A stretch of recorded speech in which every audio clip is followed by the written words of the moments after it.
Hello guys, welcome to my channel. This is the 10th tutorial in this course, and in this tutorial we'll be checking out how we can add comments to our CSS code in the master CSS document.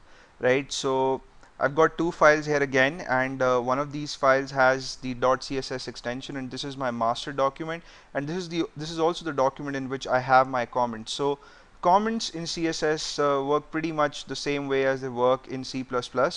So the simplest way in which you can incorporate a comment in your CSS code is by using a combination as follows. So you type in your forward slash and then you type in an asterisk, right? This is also the multiplication symbol, and then you have to put in the same combination but in the reverse order to terminate your comment. So you type in the forward slash and the asterisk to begin your comment, and then you type in the asterisk and the forward slash to end your comment, and it could appear anywhere in your CSS document. The browser is not going to make any sense out of it, so it's just going to leave it as is, and it's going to process your CSS code.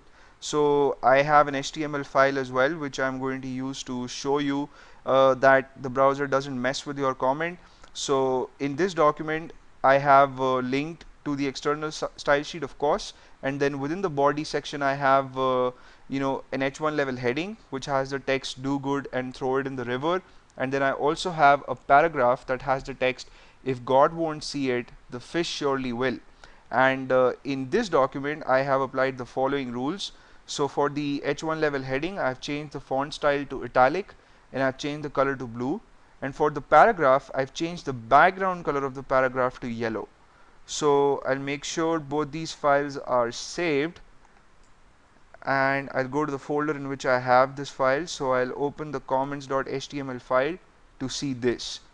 So both the rules have been applied to the headings as well as the paragraph, and this was just to illustrate that the browser ignores the comment and it doesn't throw an error at you if you try to execute a file that has a CSS comment in it.